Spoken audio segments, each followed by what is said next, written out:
Alright, let's shine a light on the daughter of the true Spider-Man. This is Spider-Woman issue 7. We have Spider-Woman and Black Star in a skirmish on the cover, and Darkdevil is unconscious. And this is fake news. Darkdevil is conscious for all of this issue. We have my favourite narrative trope of all time to begin with. We start things in media res with a combat between Spider-Woman in a makeshift costume and the literal devil on her shoulder, Darkdevil. When we finally catch up to this scene later on, I will explain things. But what we have here is a comic series set in an alternative future Earth called the McTwo universe, where things are actually hopeful and nice and pleasant. Spider-Man didn't sell his marriage to Satan. Mary James didn't get with some chump called Paul. And Spider-Man didn't become an evil whatever the fuck they have morphed him into this time. Spider-Woman is the daughter of Peter Parker and Mary James.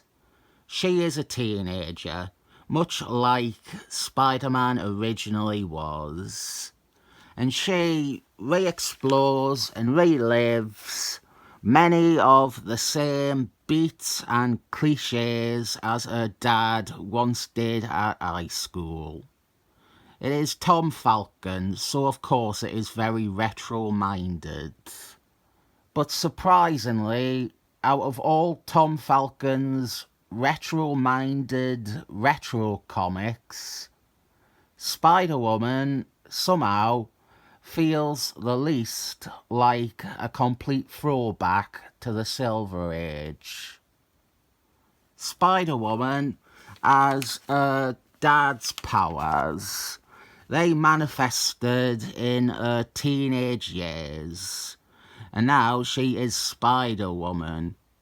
If you take on responsibility, great power will come.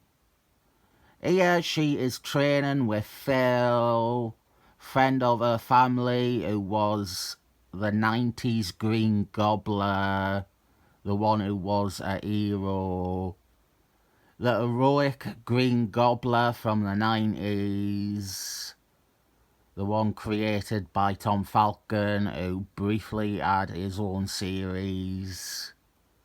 The heroic Green Gobbler who became an evil Green Gobbler the minute his series was cancelled. One of the things I love about the McTwo universe, and we have two examples of it in this issue, some of the young or younger heroes were now adults, and they were now the main heroes. Green Gobbler, Black Star, Speedy Bells. It was a nice chance for people reading in the 90s to see most those characters in a role that they would never, or still have never achieved, in the mainline comics. Well, except Black Star. He definitely did. Green Gobbler is one of this book's supporting characters, Phil. It's a good one because this character was demolished in the main reality. So we have this outcome where he did grow up and mature into a quasi-respectable superhero. Spider-Woman, she plays basketball, And this would be the opportune time to explain her history, because the first time we ever saw her was playing basketball. Awful Bill son of a bitch inks on that first appearance. Horrific and inappropriate. I think it is surprising Spider-Woman ever took off, because he was fucking drowning any of the appeal. Spider-Woman was in an issue of What If. What If 105, which was then reprinted as Spider-Woman issue 0. And I might have that issue 0 floating around somewhere. The appeal of Spider-Woman, to me, has always been, and it is also why Bill son of a bitch's inking was so disastrous, the appeal of Spider-Woman is that it is cheerful, it is colourful, it is hopeful, and it is fun. This is a type of comic that was in decline.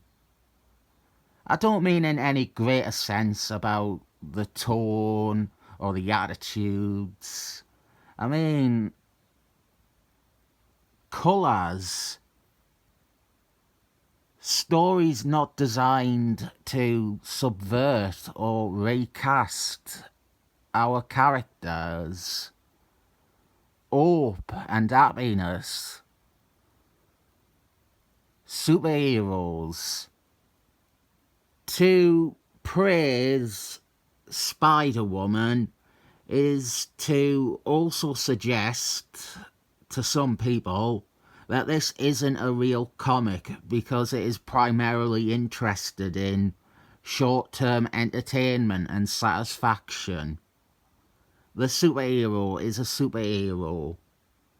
They are fundamentally a good person who does good things because they are a good person.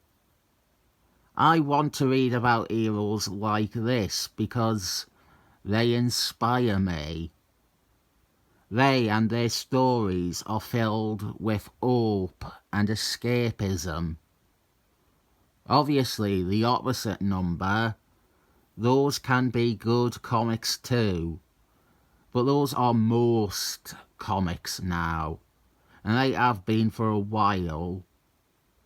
Instead, what passes for these traditional superhero stories are nostalgia bait rubbish or mean-spirited faux fanboy shit. You might think Spider-Woman is a load of sentimental pap, but people who like it deserve a comic like this. There is so little on the shelves, both now and at the time, that mirrored Spider-Woman's objective of making a reader feel good or feel happy. On top of that, I fucking love Darkdevil. Darkdevil is a constant thorn in Spider-Woman's side. He isn't even a villain. He's not a bad guy. He is instead Spider-Woman's personal heckler. He is wonderful. He will show up and goad Spider-Woman and tell her that she isn't good enough and that she is irresponsible and should quit.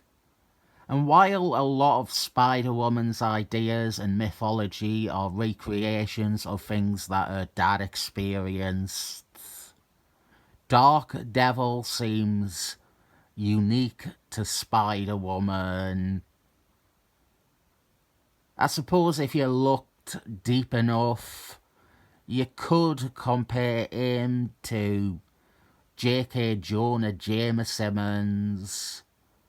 But let's talk about Darkdevil. He first appeared in issue 2 of the series. The role of Spider-Woman's tormentor and private antagonist was one he assumed immediately. He reoccurs throughout the run to the point where I would say he's in about half the issues of the series. His powers are demonic in nature, hellfire. He often has hellfire weapon constructs. He can also teleport, brimstone style. Despite the rivalry and animosity towards Spider-Woman, they do often join forces, work together, or team up. Darkdevil eventually stars in his own miniseries, 3 issues, which also reveals his origin, and it is a mess. He is the son of Spider-Man's clone, Ben Reilly, who was possessed by a ghost driver spirit, and Daredevil's soul is also involved. See, I left it to the end because it makes him sound awful. He is also, in essence, Spider-Woman's brother or half-brother, and so that adds extra layers to the relationship we see at play. I cannot remember if Spider-Woman ever finds out about their relation. Let me know below if she does. I don't think she does. Peter Parker does, if I recall.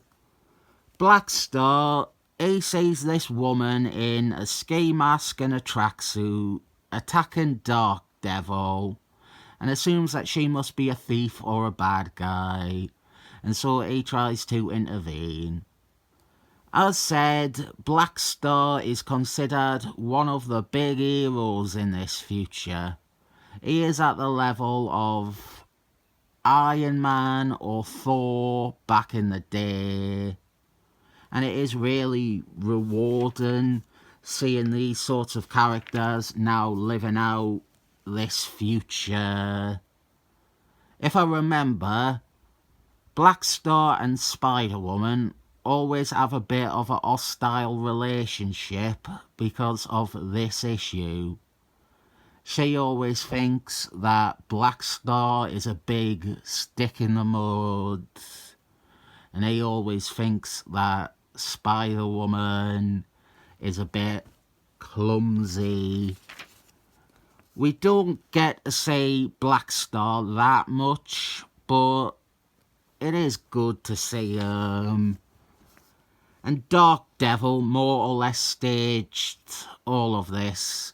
He wanted to deter Spider-Woman from continuing her career as a costumed hero. I feel bad because I haven't mentioned that the M2 universe had other books. None of them as successful or long-running as Spider-Woman. There was Avengers. They had a 12-issue series, and then another mini-series later. There was Darkdevil, obviously. There was Fantastic Force. They had a series, and then much later, a mini-series. J2O, the son of Juggernaut. That was a thing. He had a series. The worst was Wild Thing, the daughter of Wolfman. No thanks to that. There was a pair of M2 crossovers in the 2000s. Last Hero Standing, and then Last Planet Standing. American Dream. She got a mini-series eventually. The Buzz. That was a Spider-Woman spin-off too. I think that's all of them. But yeah, here we have a vote for what should the next M2 title be. Dark Darkdevil obviously gets my vote, but I think Fantastic Force won. A lot of these didn't stand a chance. I always liked the McTwo Doctor Strange character, Doc Magus. The design and the look, very appealing. That is Spider-Woman issue 7, or most of it anyway. And I'll give it a recommendation because the camera isn't picking it up, but the bottom staple is incredibly shiny. That is specific to my copy, but I think how shiny it is, it has to get a 7 thumbs up for me.